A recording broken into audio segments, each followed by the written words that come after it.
Memphis. Flynn Broadcasting Stations. Oh, yeah.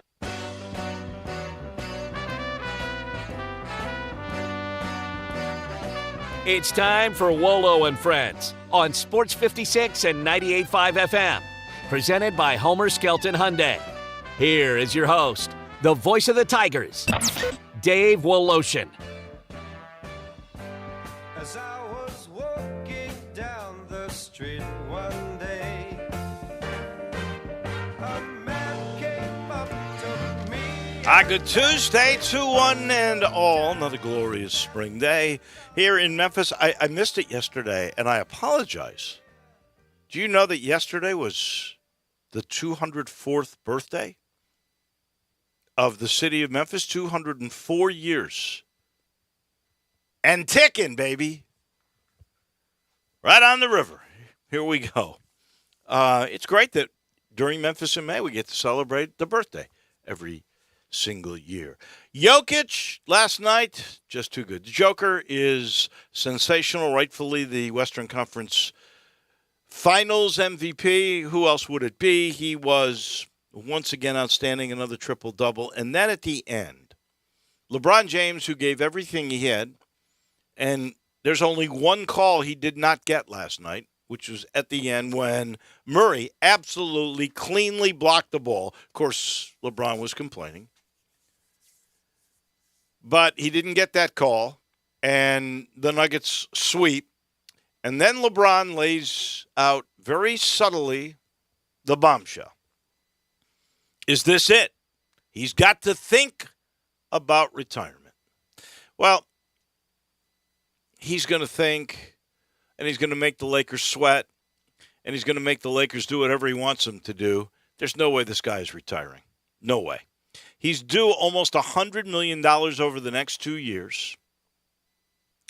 He just finished, he had 40 points last night with a bad foot. He's going to get the foot fixed. He's going to have enough time off to do it. Whether that requires surgery or not, we'll see. $100 million is what he's due over the next 2 years, or very close to it. And the guy craves attention. What's he going to do? He doesn't need the money. Like you're going $100 million. That's a lot of money, right? But that would be 1/10 of what he's worth right now. Look it up. He's worth $1 billion already. He's 38 years old. You're gonna take the next 2 years, get all the attention you can, build your legacy up. You know, last night there was a mark that he made that will probably never be beaten. J-Mo, my producer, my basketball expert, my NBA analytical guru. What did he do last night? Don't look it up. Tell me. Scored 40 points. Yes, but where did that get him to? Most points in the postseason all time? Well, he's already surpassed that by like 3,000 points. Highest shooting percentage in the postseason all time. No. You were on the right wavelength. 8,000 career playoff points. That is like, seriously, 2,500 to 3,000 more than anybody else. And I think Kareem is second. 8,000 career playoff points. You know what else was interesting? Yesterday, Carmelo Anthony retired. There was an interesting little top 10 list that I don't know who put it out. It wasn't Big Game Boomer. But they were saying the best one-and-done players of all time. I think Carmelo was number 3. Derrick Rose was number 7. And they're really taking into account, I think, what you accomplished in the 1 year that you were in college. And Rose didn't come on to the end, but he did get the Tigers to the title game, which they should have won. And if he had followed Mario Chalmers, Tigers would have won the title. But let's not digress and get upset. But one interesting aspect, just to show you how Father Time will move on quickly, Carmelo Anthony retired. 19 years in the league. So do you know how many people are left from the 2003 draft class? Just one. Who would that be? It's LeBron. It is. You're spot on with that, buddy. LeBron James is the last remaining member of that 2003 class, which was a darn good class. Yeah, no kidding. with Carmelo and LeBron, two generational talents in one draft. Very rarely do you see that happen. Do you think LeBron's going to retire? No chance at all. No chance. I do think, though, like, a lot of people I think are probably, and maybe he is doing this because LeBron James certainly thinks about everything he says and how it could affect narratives and all this stuff. He's very smart in that way and very in control of it all. However, it could also just be the realization, that's really the first time in LeBron's career where he has willed a team, given everything he had with 40 points, 10 rebounds, 9 assists, and he can't will his team to a win. They got swept, and he played great. And that's never happened to LeBron James before. So I'm assuming probably some of that, at least, is just the realization that he can't do it by himself the way he used to be able to do it. He really never did it by himself. True. But if he had a game like that in the past, they would have won. He doesn't win a title without Kyrie being a great player. No, hit the winning shot. In Miami, he's not a champion without a good supporting cast. He just didn't have a good enough supporting cast here, I think. I mean, Anthony Davis is just not consistent enough. And he's not going to retire because he made the comment to somebody. This was like a month ago.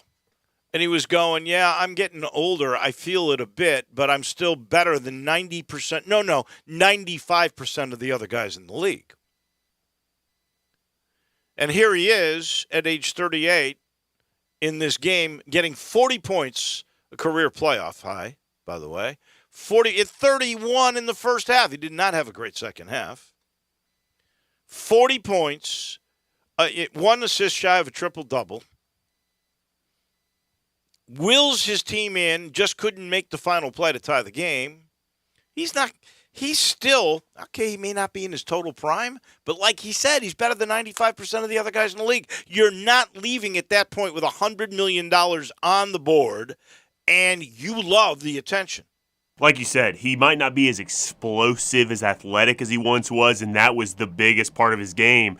But he's playing more efficient than he ever has in his entire career. He still can't be stopped if he goes to the hole. He was last night with a double team, and Murray got a hold of the ball. That was good defense. That was great defense. But again, to the same point, though, have you ever seen a guard be able to bring that ball down against? I mean, in years past, he'd have all the guards on both teams hanging on his biceps while he went up for a layup there. And last night, a guard was able to stop him, which does show some age there too. But like maybe most efficient season he's ever had at age 38. Though he's not giving it up. He's thinking. I'm sure he was disappointed last night. That might have played in there. But as you said, he's very calculating.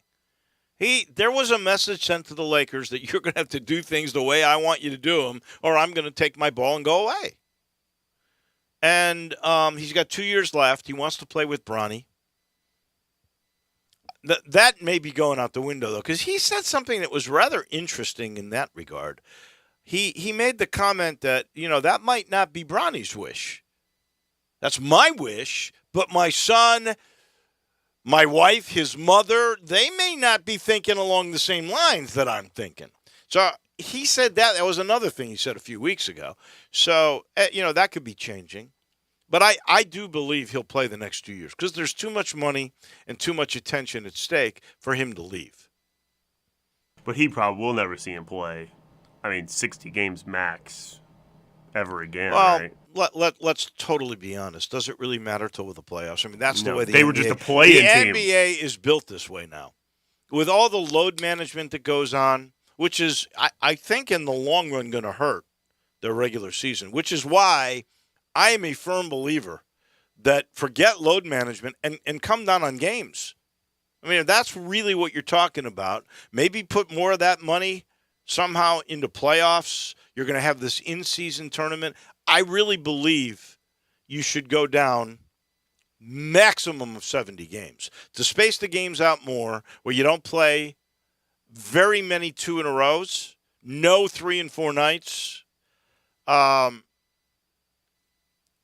you don't have to load manage. Because in the end, people are going to want to stop coming to games in the regular season, knowing everything is on the line in the postseason. And that's when they really play hard. So if he plays 60 games, doesn't matter. If he plays 50 games, he's got to play enough games to be sharp and in shape.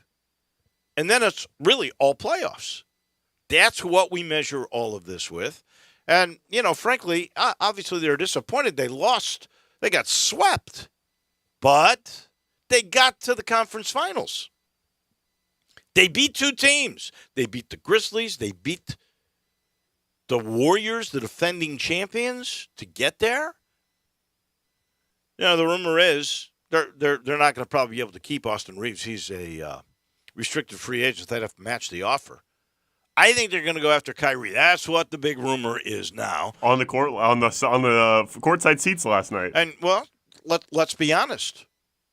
If you have Kyrie directing things, and he was significant in their last when they played together their championship in Cleveland. They don't get it without Kyrie.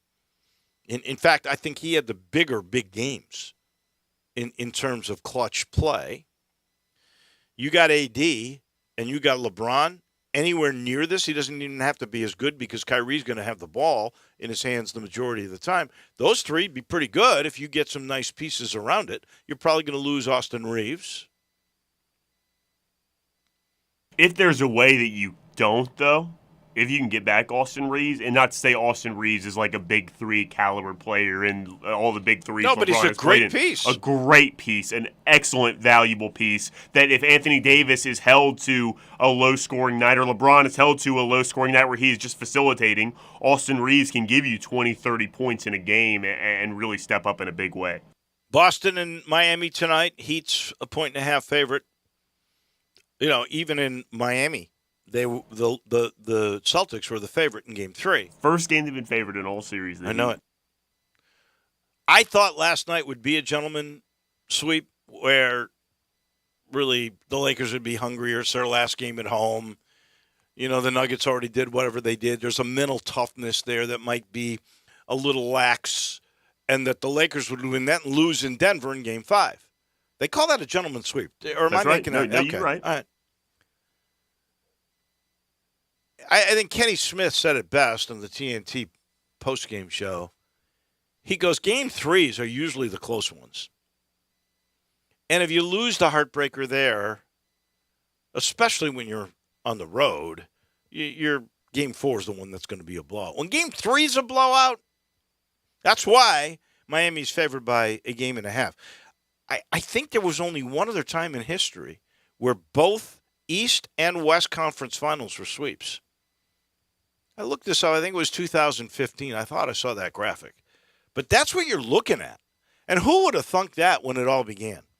And who would have thunk that it would be an 8 seed over a 2 seed in a sweep? You can almost see the 1 over the 8 and go, hey, the Lakers. But they redid themselves at the break. Wow, it appears there has never been a sweep in both the East and Western Conference Finals since the system was put in place 52 years ago. So in 15, they must have had East and West at 3-0, and there wasn't both teams swept. Because I saw that at least in 15, there were East and West had 3-0 series. Interesting. That's right. Golden State, Houston ended up winning the game. It was 4-1, and Cleveland did sweep Atlanta 4-0. Okay, so they were both 3-0 in 15. That was the first time that it ever happened. And now you have the chance for the first time that you will get a sweep in both the conference finals. Wow. Do you think that happens? Do you think the Celtics have enough pride to win a game? If they win today, they have a chance to win for sure at home. And then maybe it's a 6-game series? Or is it over tonight? I think it's done, to be honest. I think it's done. Too. Kind of like what you said. I mean, and that's a very real factor in all of this, too, is, I can't really point to anything schematically that the Celtics have to change and do differently. Jimmy Butler's just stepping up and hitting tough shots in the fourth quarter when it comes to winning time, and Jaylen Brown and Jason Tatum, quite frankly, aren't. In fact, when the only player on their team showed any heart at all in getting in the face of Jimmy Butler being Grant Williams, they were terrified that he was doing that and pulled him to the corner of the gym saying, you can't do that to Jimmy Butler, you're going to get him going too much. And so for that matter, it feels like kind of like what you said. If they're not fighting in Game 3 and it's a blowout, I have no indicators that Game 4 is going to be any different. I can promise you this. One of the two, Brown and Tatum, is going to score 20, or both of them are. For them to score 14 and 12 in the last game, That's nuts. But he scored 30 in game 2, and Jason right. Tatum didn't. I'm not still saying lost. they're going to win the game. I'm just going to say those two are going to play better. Someone's going to play better. Yeah, I don't know. Is Gabe Vincent going to have 29 points tonight? No, but the thing about the Heat is they let the ball find the best shot so much that it could very well be some other name that you've only heard of twice that ends up scoring that many points. Maybe so. But that'll be fun tonight.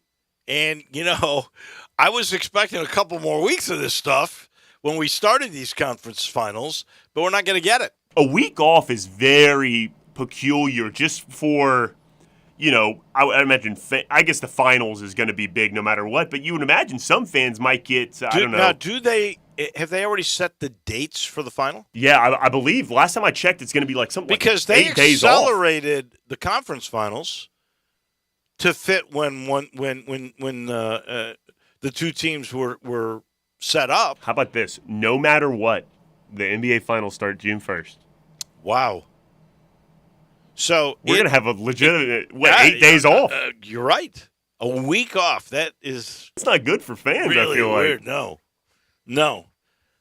You lose a little momentum maybe. That is for sure. Along the lines of the NBA, Tony Allen yesterday. Tony Allen, who was on the brink of getting his jersey in the rafters, pleads guilty yesterday to fraud.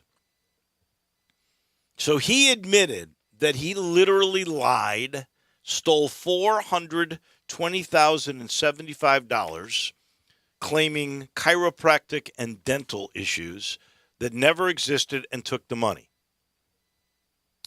Now, he paid back the money. So did CDR. So did, who's the other guy that was Tony Roten, who played for the Grizz. There's precedent here that if you paid back the money, you're not going to have any jail time, which is just extraordinary to me.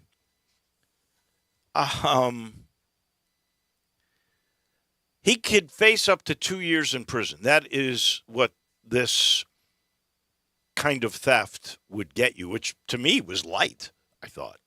You knowingly defraud an insurance company?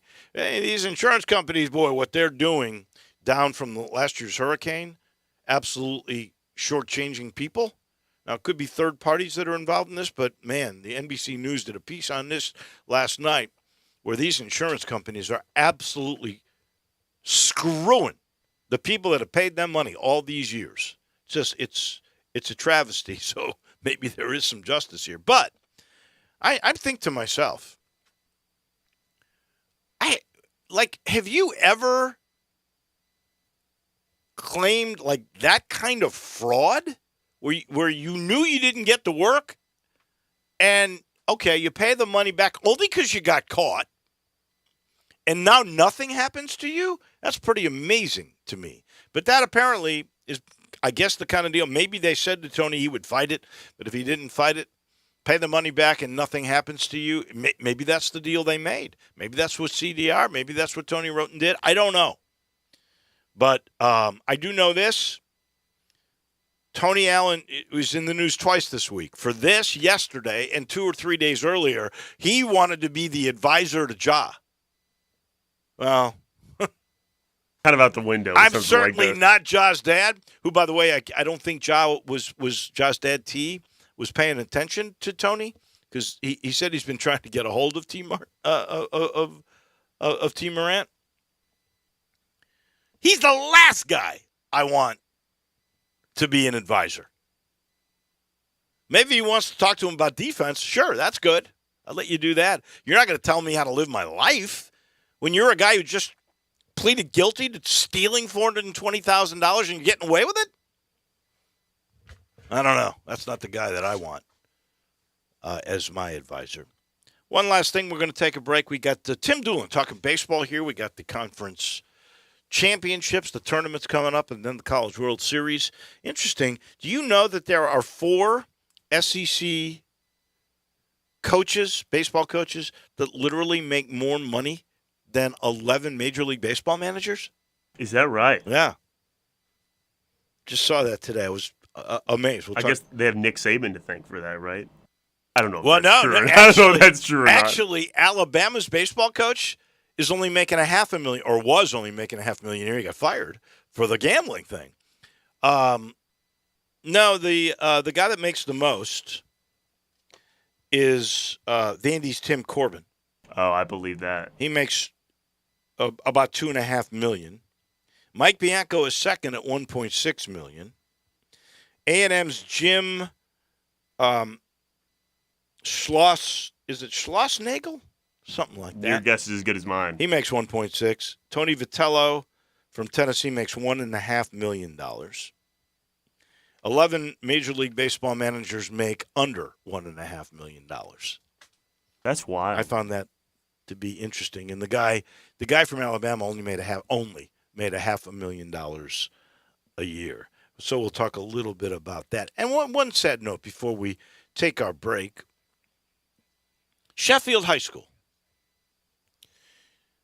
They were going, I think it's only like the second or third time they were ever going to make Murfreesboro for the state semifinals. They played a state quarterfinal game. They beat a team, and apparently they used a player who the school said is ineligible. They turned themselves in. You got to wonder if this is a coach going up against a teacher or a principal saying, that's not fair, I'm playing this kid, I don't care. And the school said, really? You played him? You forfeit. Because they self-reported themselves.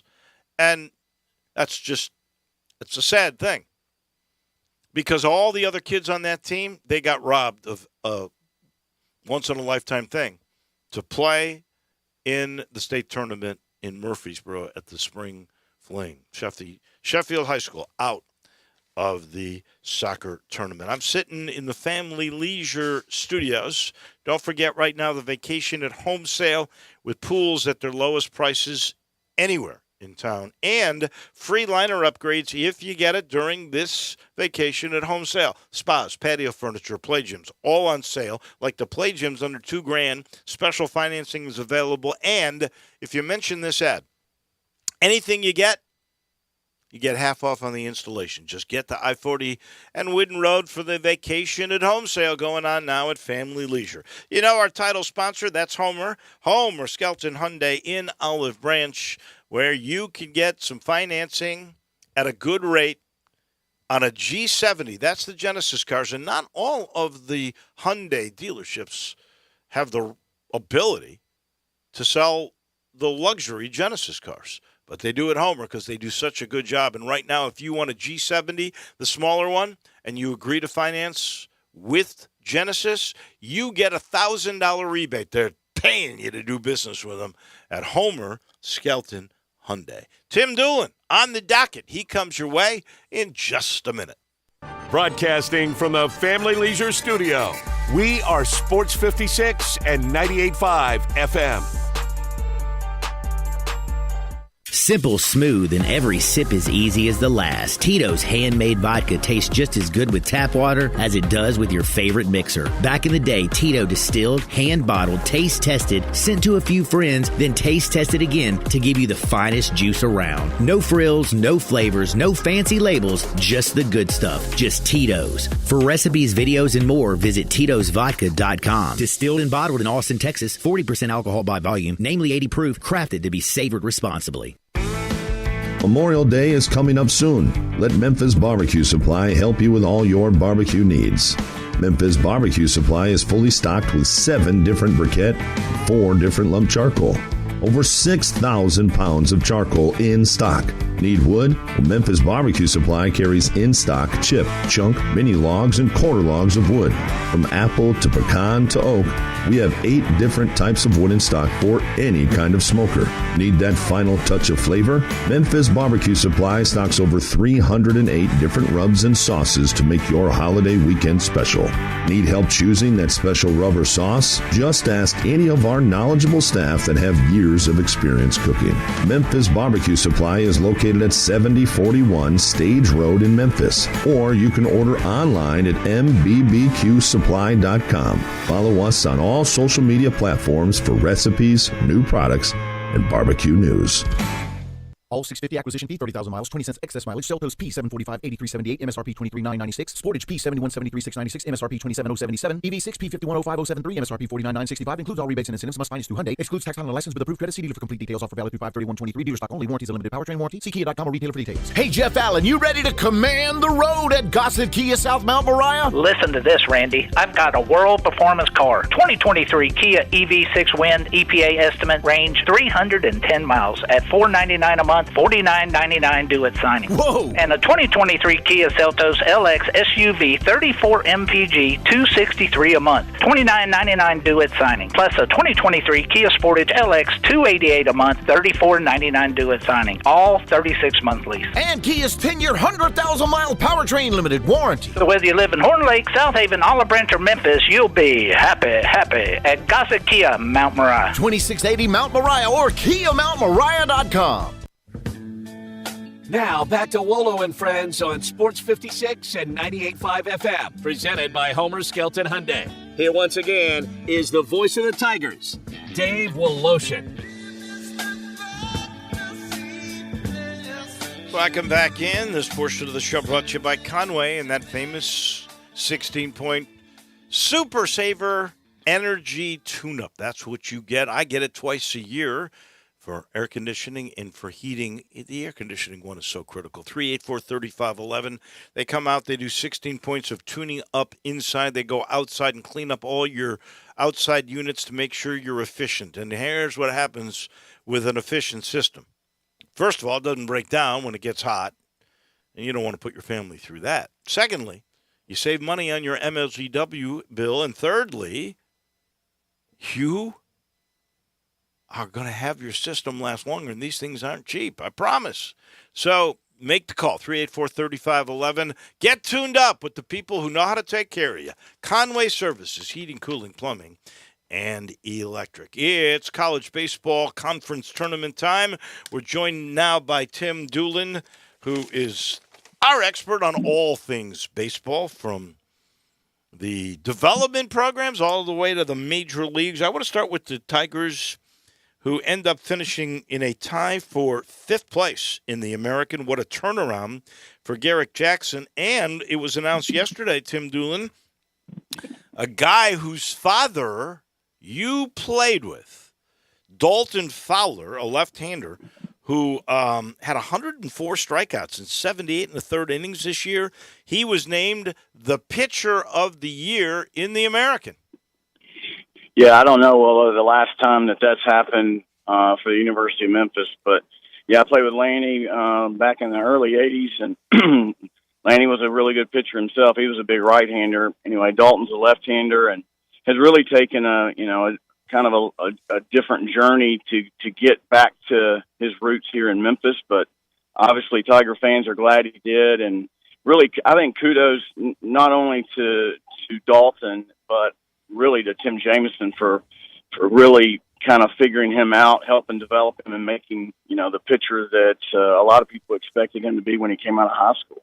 Is he a guy that could be a big-time pro? Oh, there's no question about it. He's always had, a lot of the potential and the raw tools and all that. It's just, sometimes it just takes guys a while to put it together. Here's a guy that I think had committed early to Ole Miss. Then he ended up going to junior college, then getting to, I think he went to Oklahoma, then to junior college, then to Memphis. But he's found a home, and obviously I'm sure he and his dad are ecstatic that Tim Jameson is the pitching coach, and I know Garrett Jackson is. Garrett Jackson has done a heck of a job. To go over 500, 2 games over 500 on the year, 10-14 in the American, which is a decent league. That turnaround was quicker than I think you initially anticipated. Is that a fair statement to make? Oh, I think it's very fair. Again, we talked, I think, last week, and we've talked several times throughout the year about what Carrick and his staff have brought to the program with a lot of structure, a lot of energy, a mission statement of how we're going to get relevant again. And most of the time, Wolo, it takes a lot longer than what Carrick just did. You're talking about a guy that inherited players that weren't his. Yeah, he picked up a few guys in the portal. I think they were definitely important players that impacted this turnaround. But I think the future is very bright. I know he and his recruiting staff, Julian Henson and Ryan, are all on the road as soon as they have the chance to be. Julian was on the road a lot during the season, so I think everybody that is fans of the baseball program at Memphis are super excited. I know a lot of the alumni are excited, and they're recruiting some of our guys all the way down in Dallas right now. So, and actually have gotten a big-time junior college hitter that played in our program that I think had 16 or 17 home runs, and he's committed to come here. So, wow. I think the future's bright. There's no question. And yes, to answer your question, it's happening quicker than I expected. I will tell you that. How good is the American this year? East Carolina's still the best team. Houston second. They are. Wichita State was third. Tulane had a bad year. UCF just barely over 500. Was this league as good as normal or not?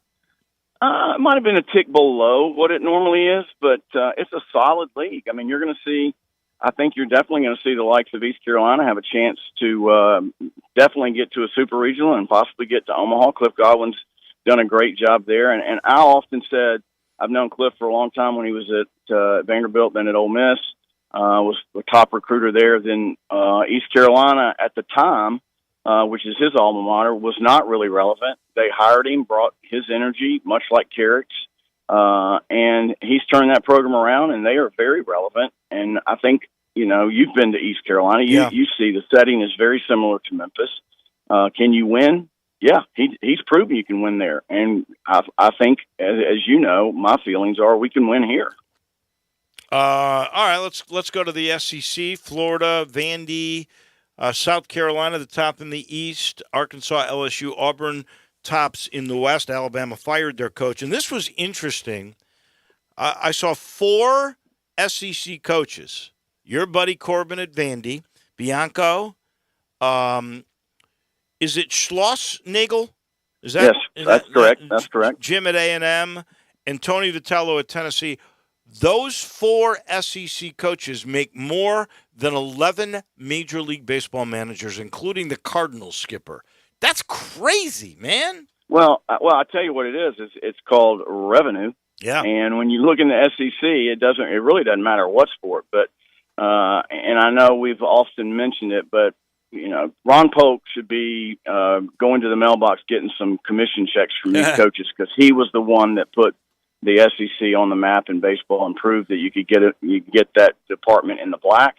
And he's done it, or he did it, and these programs are thriving, and I'm glad the coaches are paid what they're paid. They deserve it. Also, careful what you wish for. When you want to get paid like that, expectations are through the roof.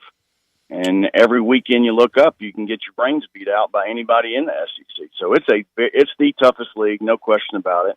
But yet it's a very prosperous league, both from putting prospects out on the annual basis as well as putting butts in the seats. Well, I guess to show you how tough the league is, the 2 schools from Mississippi, State 2 years ago, Ole Miss last year, national champions, and neither of them made the conference tournament this year. That's 2 years in a row for Mississippi State. How can that be?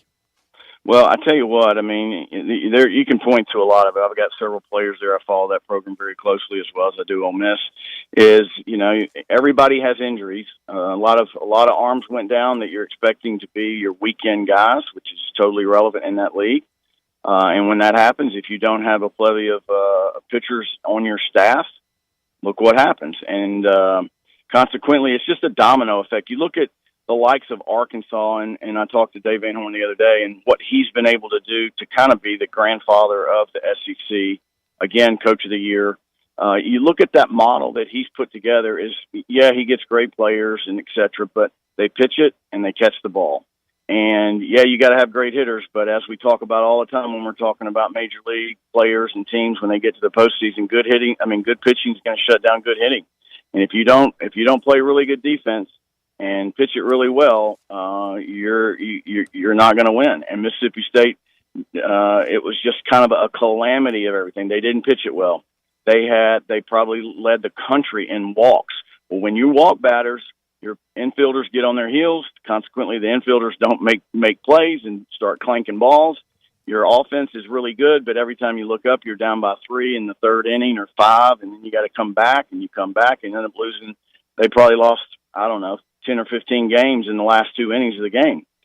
So now you got, situation with Lamonis and with Bianco is you got to go find guys in the portal. Problem is there's not that many dudes in the portal that are going to come be a Friday night starter for you or Saturday, because guess what? The LSUs of the world, the Floridas, the Arkansas, who are at the top, they want to stay at the top. So they're going to continue to reach into their NIL bucket and try to get that same pitcher. And where would you go if you were that guy? You're going to go to the best club. So it's hard. If you get behind in that league, it's hard to catch up. Who spent the most money NIL-wise this year? Do you know? LSU did, but and we don't know, who else spent a lot of money. I'm sure you can imagine the teams that have the deepest, booster base. I mean, I'm sure Arkansas spent money. There's a lot of schools out there that are throwing it out there for players. LSU spent the most, probably. Wow. If you had to pick one manager, you just said who the coach of the year was, voted by the coaches. If you were an AD hiring the best guy in the SEC, who would you hire? I would hire Dave Van Horn. And here's why. If you ever watch his games, he manages the game like a big league manager, which means he gets out of the player's way. Ain't a bunch of barking, not a lot of the rah-rah stuff.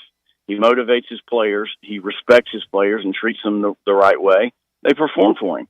It's a hard game. Well, I mean, when you're playing the game, you're not trying to screw up. You're not trying to strike out. You're not trying to make mistakes. Right. And so when you do, you either correct it and start getting better, or you just go sit on the bench. And so there's another guy that is pushing you to get that opportunity. So I think he's probably, to me, he's probably the best at managing a team and coaching a team and mentoring young men. The SEC, a hard one again for you, will produce how many teams that get to Omaha? Oh, to get to Omaha. Here we go again. I ain't even looked at that. I'd say you're probably going to see 4. Really? Half the teams in Omaha are going to come from the SEC? Which 4? I really do. Which 4? Well, I think LSU, Florida, Arkansas, and there's probably going to be a sleeper. Vandy? Vandy's had a great year, and Corb's been down a little bit over the last year and a half. And here's a guy that built that program. I'm glad you mentioned him. He built that program from the cellar of the SEC. I'll never forget. He came here in 2000, spoke at a little banquet we had, and he told me, "I'm going to make Vanderbilt the Stanford of the East," and he did it.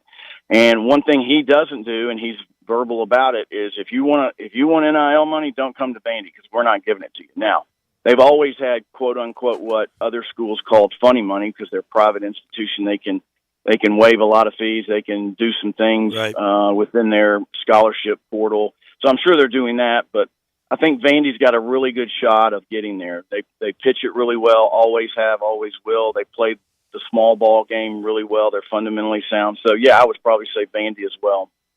All right, those are your 4. Last thing, Dodgers now have the best record in the National League. Of course, Tampa still has the best record in all of Major League Baseball. The Cardinals are now 4th in the National League Central. They've played the best baseball of any Major League team in the last 2 weeks. Have they saved their manager, Ali Marmol's job? Yeah, I think they've saved it, and that's the proper term. They, meaning the veteran players, the players in the clubhouse. I can assure you got together, whether it was in the clubhouse or at dinner, and says, "Hey, we're dealing with what we're dealing with, and it's the way that the game is being run now, which is the front office, the managers that are told what to do." So the players just took it over themselves, and it didn't surprise me because look at the guys on that club. They're veterans. They've proven winners. They understand. And again, to my point about Dave Van Horn, just get out of their way and let them play the game. Yeah, you got to manage, but managing now is not what it used to be. You don't go with your gut. You go with setups. You go with, front office saying in these situations, the analytic department says go with this pitcher or pinch hit this guy. So, yeah, I think they have probably saved his job. He is our guy on baseball. That's Tim Doolin. Thank you, my friend. We'll talk again next week. All right. Sounds good, Wolo. Tim Doolin on baseball. Brought to you in part by the good folks at Memphis Public Golf. That's Mickey Barker, who picks with us every Wednesday and will tomorrow, in fact. But when you look at what they have done with city golf courses, drive by Audubon, see this masterpiece that is being built. Wait till you see Pine Hill, which is going to open here in about 2 weeks. You'll understand the city has invested as golf being an amenity, and it makes you feel better about the city. I think they are spot on with what they do with the park system. And they've got competitions, too. I mentioned a couple of times already how I'm looking forward to the Overton Park Open. That's the oldest golf tournament for juniors in America. It is the 75th anniversary. There's also going to be, this is cool, a parent-child tournament, any ages, June 17th at Overton. It's a 9-hole scramble. They're only taking 140 players. That's 70 parents and kids. So get in on your registration. And don't forget the Memphis Amateur Championship, July the 23rd. That is now a Friday through Sunday. The first round, Pine Hill, the new Pine Hill. Second one's at Galloway. Third one's at Fox Meadows. That's for the good players. That is in July. There's always something cooking with Memphis Public Golf. We take a break. When we come back, to Tampa we go. Our friend TJ Reeves is standing by. We'll talk a little bit about golf and a whole lot more with TJ in just a minute. Be sure to follow us at Sports56 WHBQ on Twitter, Facebook, Instagram, and YouTube to watch live video of our shows, stay up to date with station events, and have chances to win prizes. Don't miss out on anything that's going on. Follow us at Sports56 WHBQ. Hot wings. What's your favorite flavor? The Crazy Coop has 27 delicious flavors to choose from and counting, like Buffalo Ranch, a perfect combo of ranch seasonings with a little kick. Mango Habanero, sweet taste of mango followed by heat. Or Sweet Maple Bourbon, the taste reminds you of chicken and waffles. And that's just 3 of the amazing 27 chicken wing seasonings you can get at the Crazy Coop in Bartlett at 7199 Stage Road. And now open, the Crazy Coop Express at 1315 Ridgeway off Poplar. Some like it hot. How about the Crazy Sweet Lemon Pepper Hot or Crazy Suicide? Can't take the heat? Get the 4-cheese roasted garlic or barbecue bacon bourbon. Right now, try any of their 27 seasonings in a lunch special. Includes 3 whole wings or 6 party wings, regular fry, and drink. Or try a catfish nugget basket with fries for $9.99. Now those are crazy good prices. The Crazy Coop. 2 locations, 7199 Highway 64 between Applin and Kirby Whitten and 1315 Ridgeway off Poplar. Family owned and operated, The Crazy Coop. There are so many ways to buy and sell houses these days. How do you choose? Well, of course, choose the right way with Chet Whitsitt. Chet has over 37 years of experience as both a broker and a sales agent. He's helped lots of people buy and sell homes, and he will help you. It's the right way, and it's that easy. Buying, selling, or referrals, check with Chet at 901-484-5689 and Cry Like Realtors at 901-756-8900. Buying or selling? Check with Chet Whitsitt. Hi, this is Lauren Choate with Choate's Air Conditioning, Heating, and Plumbing. Now that the warmer weather has arrived, let Choate's perform their $99 20-point AC tune-up to get your AC ready for the hot summer months ahead. Also, Choate's is offering our half-off 1 pound of Freon coupon on our website for you to use. Does your HVAC system need to be replaced? If so, right now is an excellent time to take advantage of Carrier's 60 months no-interest financing on select systems. Want to improve your indoor air quality? Choate's is also offering our new Abco air purifier for $100 off when you get your air ducts cleaned. UV technology sterilizes biological contaminants and neutralizes odors and toxic VOCs. Match that technology with getting your air ducts cleaned, and you'll have the indoor air quality your family family needs. Better call 347-8086 today. These specials won't last long. Turn to the experts with Choates and let our family serve your family. Sunday, May 28th, let's take our hats off to the heroes when the Gamblers take on your showboat. We can't wait to have you for the USFL. Let's go. Bring the whole family to Simmons Bank Liberty Stadium for a great day of pro football and get a free USFL hat while supplies last. Touchdown! Fantastic seats get you right next to the action for just $10. And the showboats chug right back into this game. Buy your tickets today at theusfl.com.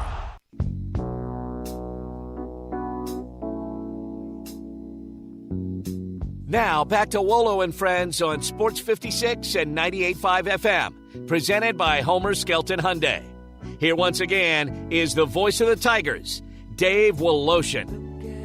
We head to Tampa in a second. TJ Reeves brought to you in part by Ken Garland. Ken Garland Custom Home Builders, second generation. This guy knows what he's doing. Go to kengarland.com. You'll see what I'm talking about. That could be you may need land. He's got it. You don't know how to utilize land that's been in your family and you want to build a dream home. Oh, he knows. Go to kengarland.com. You'll see what I'm talking about. And then talk to him, 751-1632. He sees little details, big picture all at once, loves to talk with you, takes care of you, works with all his clients, makes sure they get exactly what they should expect. Quality construction, on time, on budget, could be a renovation maybe you're looking for. I call it renovation with innovation because Ken will put all the modern amenities into that old house of yours. You like the lot. You like the location. You're not moving, but you want that new stuff. He knows how to do it. Ken Garland, Custom Home Builders. We go to Tampa. This big story today. Is LeBron going to retire? He's got to think about it. You believe any of that, TJ Reeves?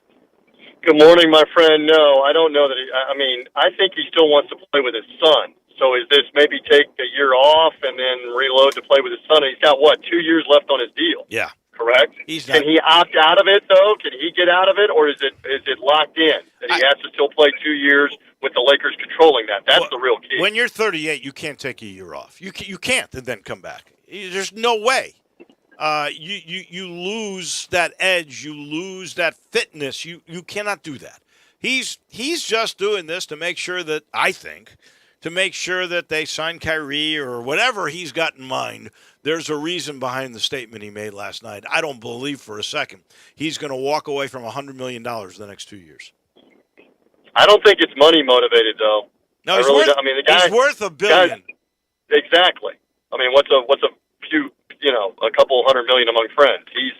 I don't think it's money motivated as much as it is. He's near the end of his career. He wants to try to play with his son. His son's going to play 1 year at USC and then end up somewhere, and he would like to try to play with him. So, I don't know.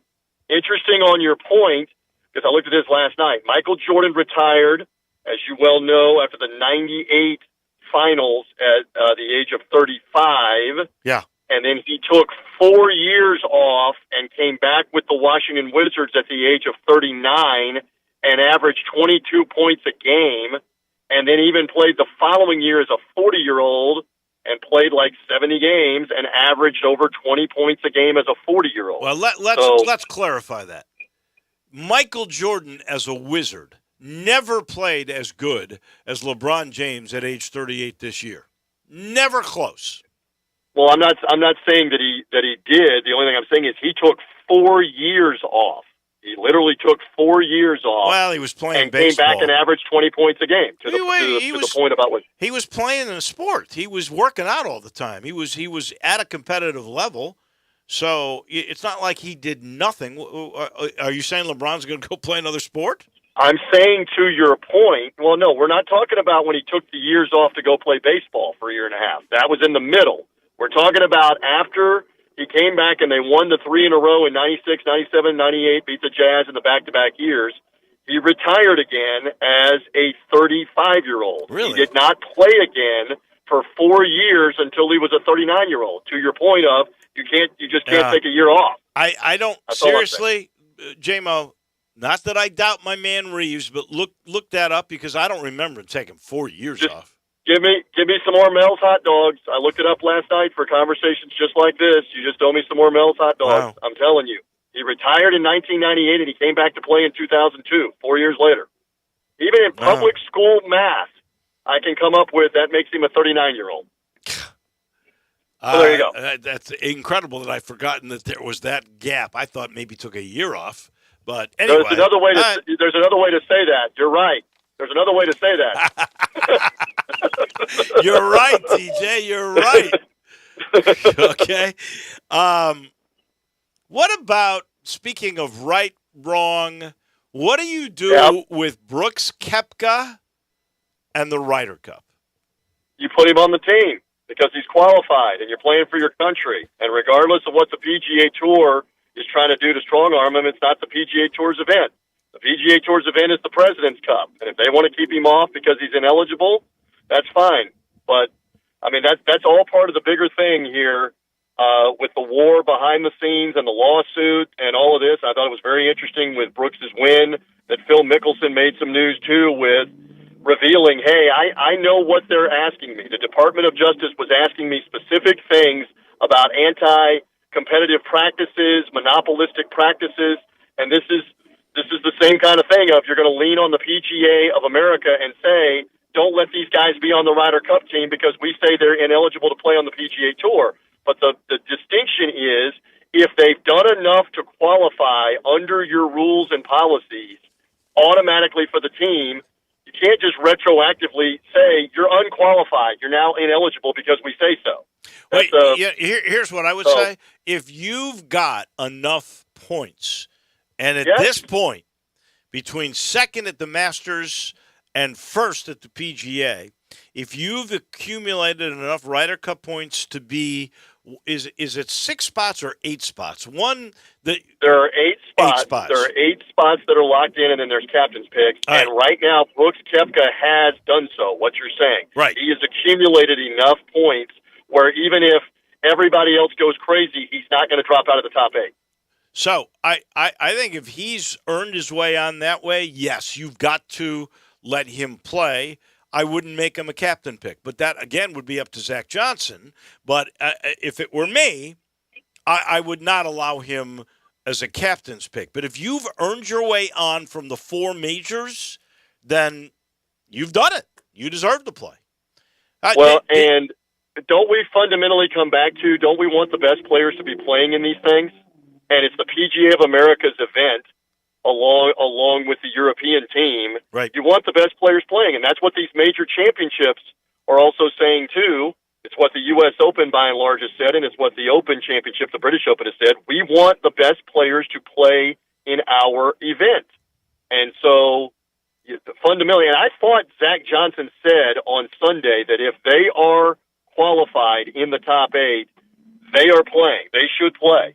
And Brooks Koepka is now going to be there because he can't drop out of the top 8 with what you just said, second at the Masters and first at the PGA Championship. Well, and there's 2 more majors this year. He's going to play in. And fundamentally, how about this? Do you want to win? Do you want to win the Ryder Cup? That's one of the best players right now for the Americans to try to win the Ryder Cup. Are we trying to win? So let's see how it all plays out coming up with all this stuff back and forth with the LIV Golf Tour. It was interesting to watch him, to watch DeChambeau, to watch Cam Smith, who had the round of the day going. He was not going to get anywhere near the top. Right. But I know you want to talk about the guy that was the best story, the everyman story, which is Michael Block. And I've got a little more insight into him being in Fort Worth whenever you're ready to get to that. But what a story that is. I mean, that's like Bobby Cochran right now, who's teaches and is the head pro at Colonial Country Club, who's a really good player, by the way, and qualified for the senior U.S. Open last year. That's like him finishing in the top 15 at the PGA. I mean, it's an incredible story. He made $300,000, this teaching pro from California. On top of that, TaylorMade, give him a hat Sunday. He made money from that. Yes, and so I'm familiar with some of these side deals and how they work. I haven't been as familiar in recent years, but I do know that in one of those, he was wearing a version of a TaylorMade hat on the first couple of days, and then they gave him hats because they were paying him more. They were paying him something like $15,000, $20,000, $25,000. Put this hat on because we're going to make 50 times that in the amount of time that you're going to be shown. Exposures. Especially if you do something like he did with the hole-in-one. I mean, good Lord. Yeah. They more than got their money's worth. Oh, my God. That Was a great investment. Are you kidding? And I would not be surprised if he's done at least a couple of sponsor deals where for a golf ball or for apparel, you're going to see new sponsors for him to play Thursday and Friday in Fort Worth at the Charles Schwab, what's the Colonial Country Club tournament there in Fort Worth. He's probably making a couple of deals, a couple of $100,000 off of people saying, we know the notoriety you're about to get on Thursday and Friday. That's how those deals work. What a story. What a story. It really is. And you know what? I mean, now he's in Valhalla next year, and I know he and his son, who's a state championship high school golfer, they're going to try to qualify for the U.S. Open. And wouldn't that be a story? Which is next week. Week. He's got to go through qualifying school to try the second phase of qualifying to try to get into the U.S. Open coming up. So, I mean, what an incredible everyman story. And the pressure, you know this, you've been relating this, but the pressure that he knew he was under on the 18th, he and the caddy had to know, got to make 4 here. To finish in the top 15, got to make 4. And he hooks that ball left into the crowd. Right. Man of the people is among the people, Woloshin. And he has to go over among the crowd.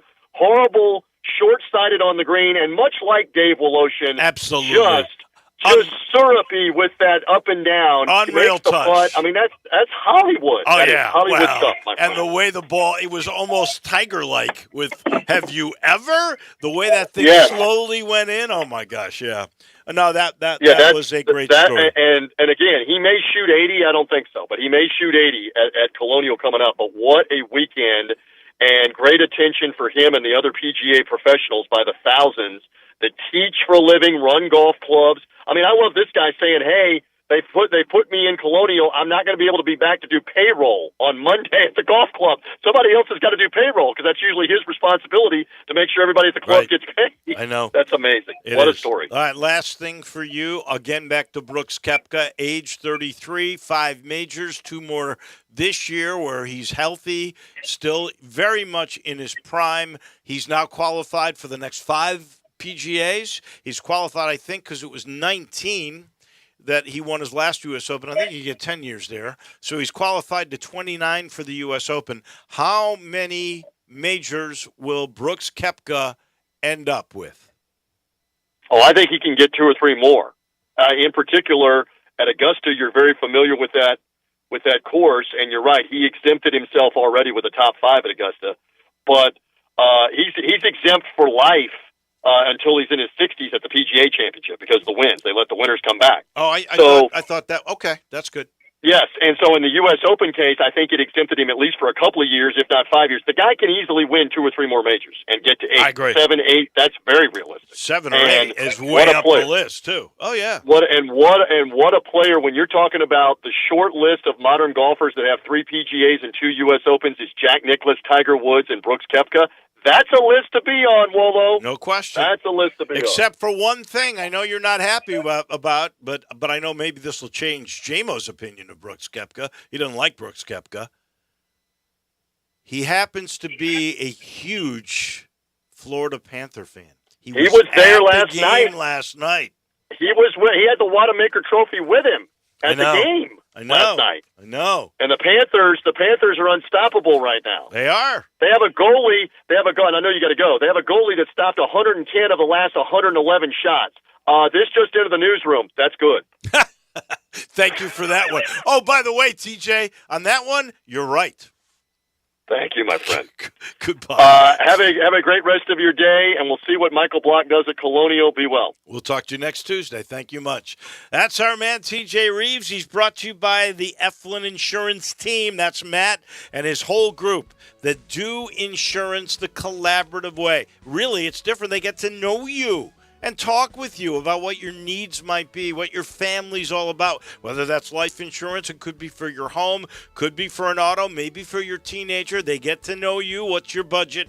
and they protect you. Same thing with commercial insurance. You got a small to mid-sized business, that's their specialty. They'll get to know your product. They'll get to know your personnel. What's your budget? And then they'll protect you and your product with great insurance. It's real simple. You call 901-386-4777. That, by the way, spells out GUR because they are big Tiger supporters. That's 901-386-GUR. That's the Eflin Insurance Team. That'll do it for us. We will make golf picks tomorrow, and we'll have a lot of fun. It's the usual suspects. We'll see you then. Johnny Radio comes your way in just a minute.